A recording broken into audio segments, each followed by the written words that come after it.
I'm Joe Lample. When I created Growing a Greener World, I had one goal: to tell stories of everyday people, innovators, entrepreneurs, forward-thinking leaders who are all, in ways both big and small, dedicated to organic gardening and farming, lightening our footprint, conserving vital resources, protecting natural habitats, making a tangible difference for us all. They're real, they're passionate, they're all around us. They're the game changers who are literally growing a greener world and inspiring the rest of us to do the same. Growing a greener world, it's more than a movement, it's our mission.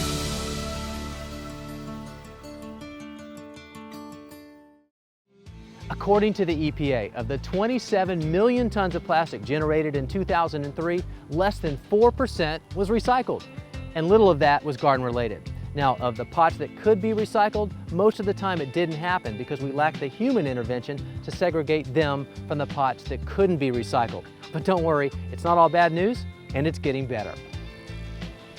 In 2009, the Missouri Botanical Gardens Plastic Pot Recycling Program successfully recycled over 130,000 pounds of horticultural plastic, originally destined for landfills. With the cooperation of local garden center drop-off sites, their goal gets more ambitious every year. Dr. Steve Klein is the founder of the Missouri Botanical Gardens Successful Program and manager of the William T. Kemper Center for Home Gardening. Thanks to his own personal quandary over what to do with the pots piling up at his house, Missouri Botanical Gardens' now wildly successful campaign and model program to the world was launched. Since then, the program has collected and prevented over 400 tons of horticultural waste from going into landfills.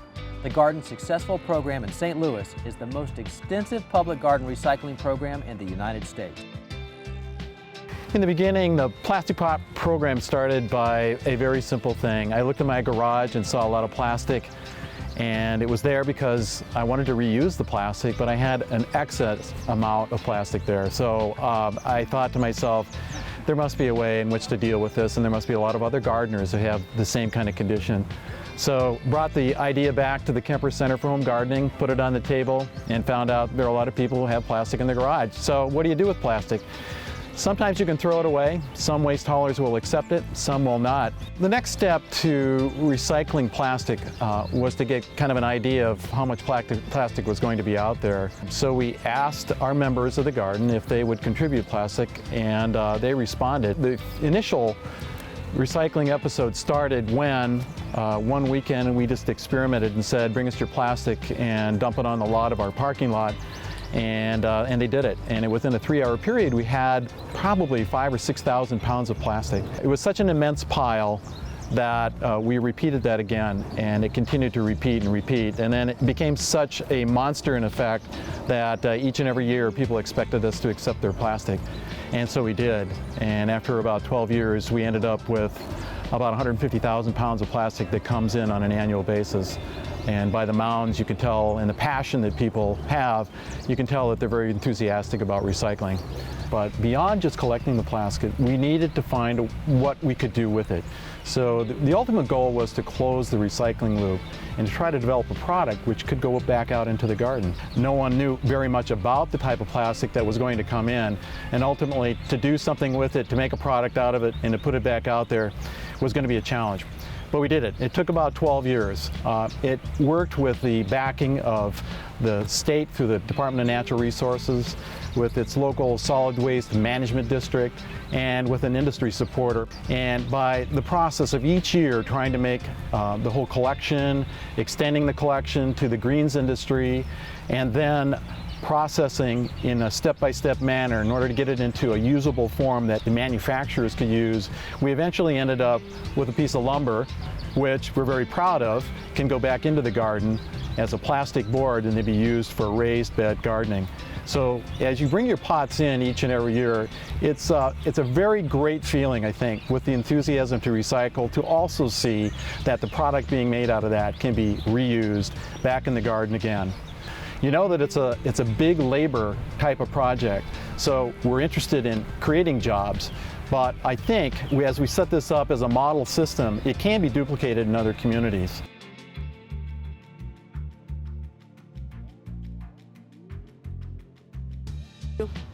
All right, so to have a successful plastic pot recycling program, you have to have a lot of pots. And here at the Missouri Botanical Garden, commonly known as MoBOT, this is one of those collection facilities just outside of the garden. And Steve, it looks like we're off to a good start. Hey Joe, this is our first recycling day and they left us a pile here. Okay, so what do we have to do? Looks like we've got some work. Well, first thing we have to do is go through the pile. Now there are different types of plastic and we have to sort that plastic out. How do we know what type of plastic it is? Well, you know, in gardening world, we get 3 different types of plastic typically. We have number 2, which is a recycling symbol number 2, and that's a polyethylene type pot, real rubbery. We get a number 5 pot, which is polypropylene, and that's what these are. Okay. And then we have kind of a mystery plastic. It's called polystyrene, and it's a number 6. And this is what's really different. Sometimes these are not marked, but they're crunchy, so we can tell the difference. Why do we have to sort them?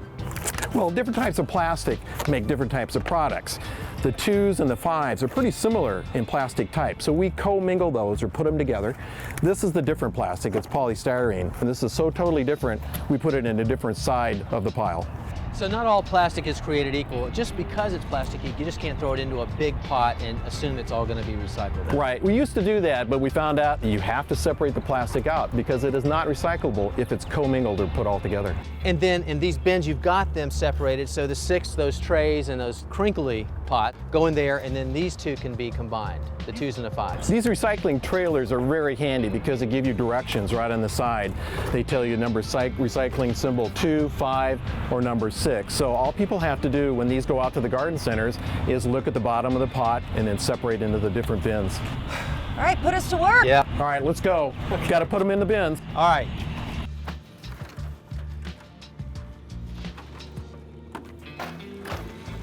Golly, this is confusing. They need to make these numbers bigger is what they need to do. Yeah, we got a big job here. You know, this is a mountain of plastic, but the amount of plastic that comes into the U.S. each year that gardeners generate, they could fill a baseball stadium. No way. Whoa. Holy cow.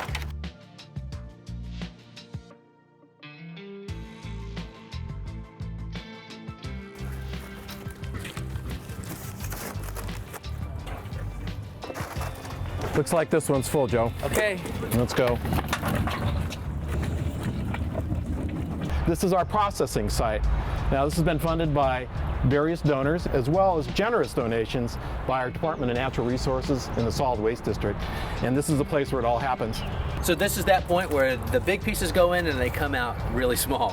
When they go into this machine, a granulator, it's a powerful machine that will grind this up into little bitty pieces, and it goes into a nice big box, 1,000 pounds a piece. That gets shipped to the manufacturer. They make things out of it. And this is going to make a lot of noise, so you ready to turn it on? Go for it. Turn it on! Let's go.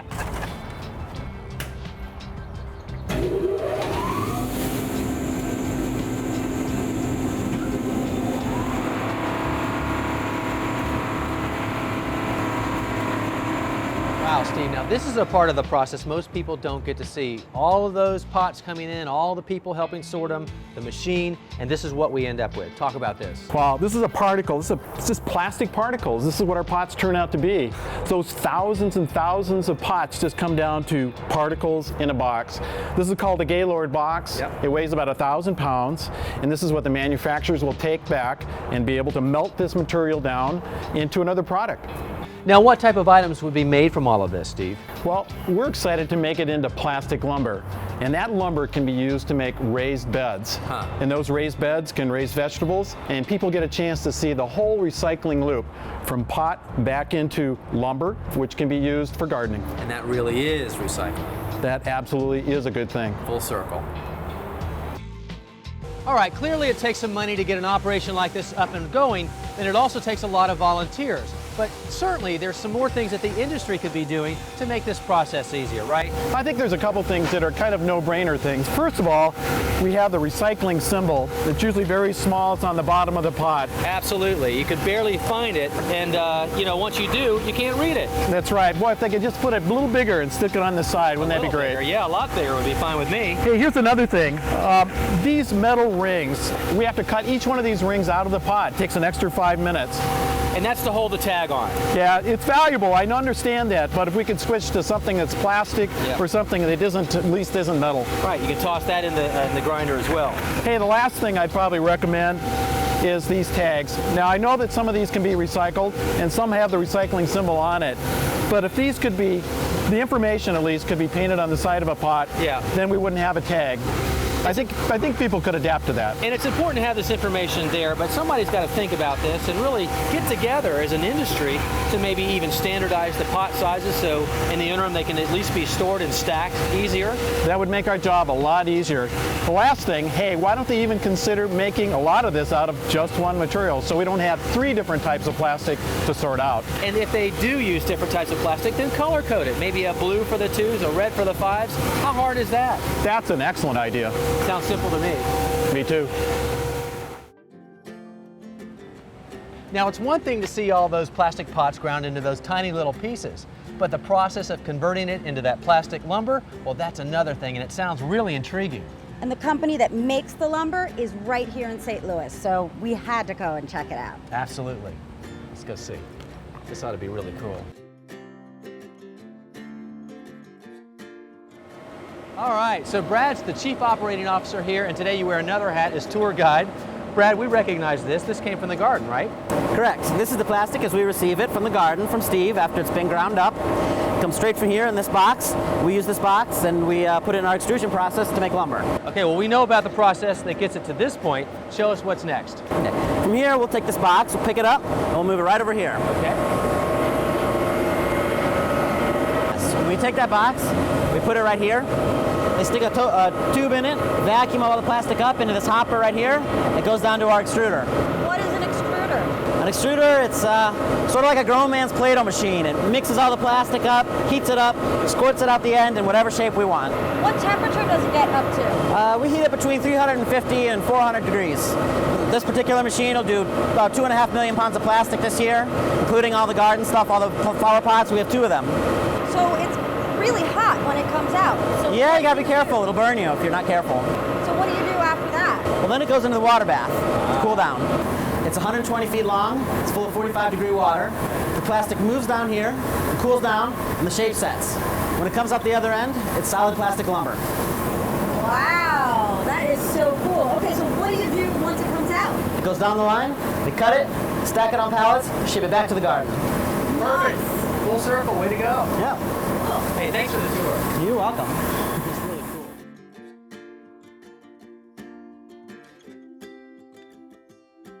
Now, whenever Stephen and Kristen are trialing a new plant, it goes in the ground, but you know what gets left behind? It's the black plastic pot. Now, we gardeners, we create a lot of beauty, but unfortunately, there's a lot of waste that's left behind in the process. And in spite of our best efforts to recycle, a lot of those pots never end up getting recycled.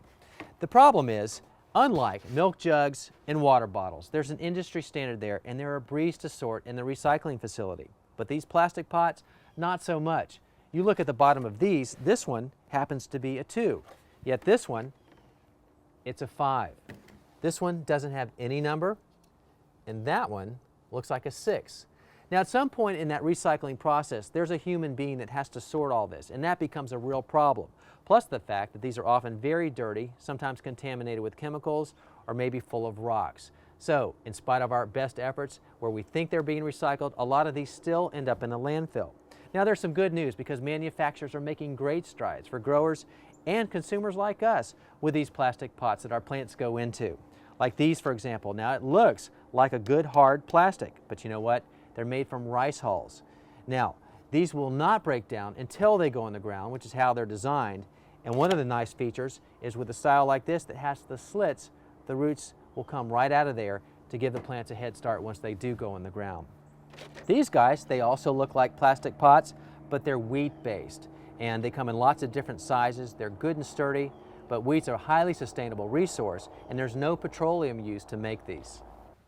One of the really cool ones out there right now, this is made from composted cow manure. Now, you might think that's kind of nasty, but don't worry, it is composted. It doesn't smell at all. I use these all the time.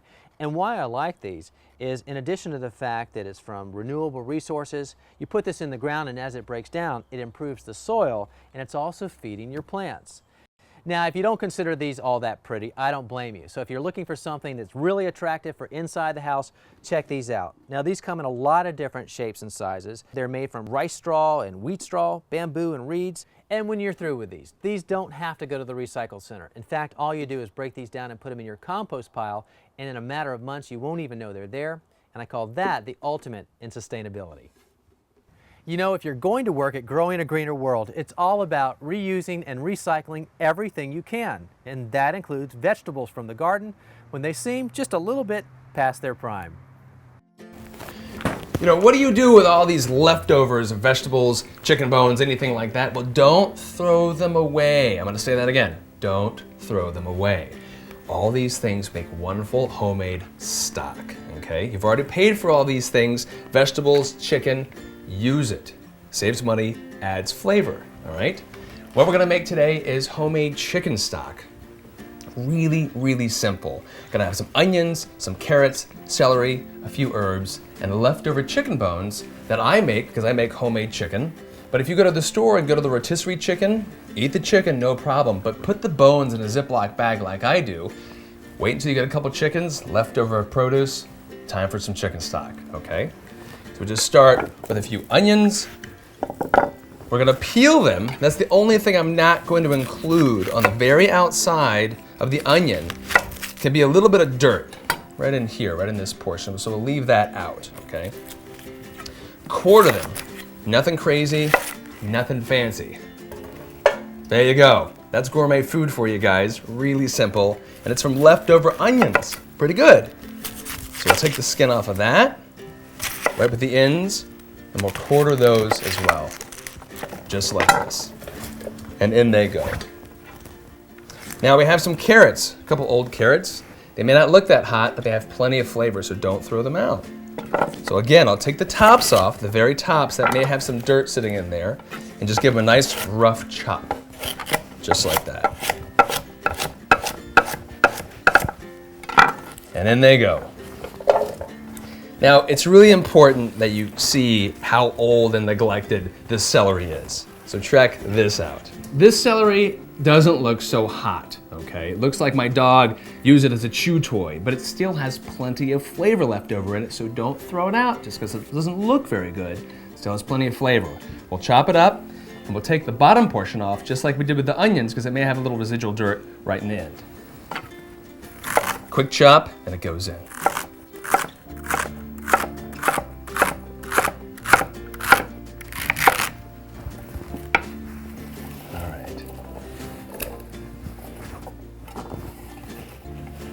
There we are. And I like to use a lot of parsley as well, but I like to use just the leaves because they have the most flavor. Not so when it comes to stock. These ends, these little base ends right here, don't throw them away either, okay? We're gonna use them for stock, and they go in there and they add a little bit of saltiness to stock, and that's why I'm using them. Fresh thyme. Lemony, wonderful, vibrant. Every single stock should have a little bit of thyme in there, so we'll throw in a few pieces of that. Okay, and some black peppercorns, whole black peppercorns. We don't want to grate it, and grind and grate them because that's going to be too much pepper. Peppercorns is nice and soft, a little bit of pepper, touch of kosher salt. And that right there is vegetable stock, but we're doing chicken stock here, guys. And this is what I'm talking about, these great bones left over. When you roast your own chickens at home, like I said, you eat all the meat off of it, but there's still a lot of flavor still left in these bones, and in they go as well. Just like that. You know what? It may not be pretty, but it sure is delicious. Just press them on down. The last thing I have to do, fill it up with water just so it's covering the bones, bring it up to a boil, reduce it to a simmer, and then we'll go take a walk for about 3-4 hours because that's all it takes. A little bit of neglect as far as these produce, leftover chicken bones, and you got nothing but flavor for no cost at all.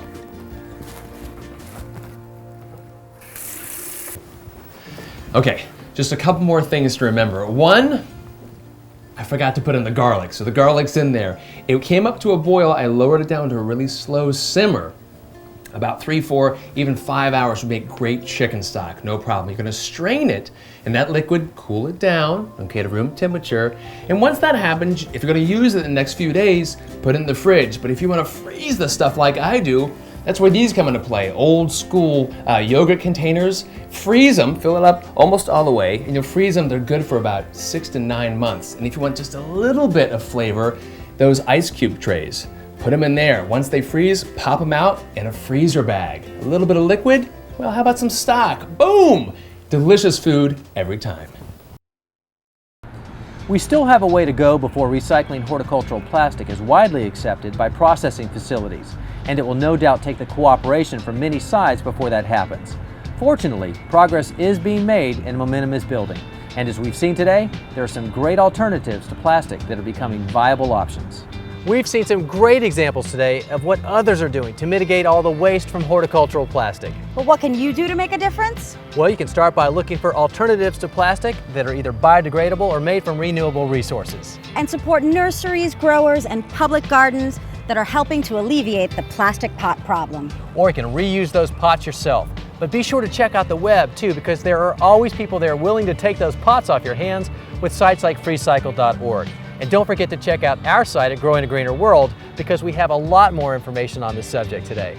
I'm Joe Lample. And I'm Patty Moreno. And we'll see you back here next time for more Growing a Greener World.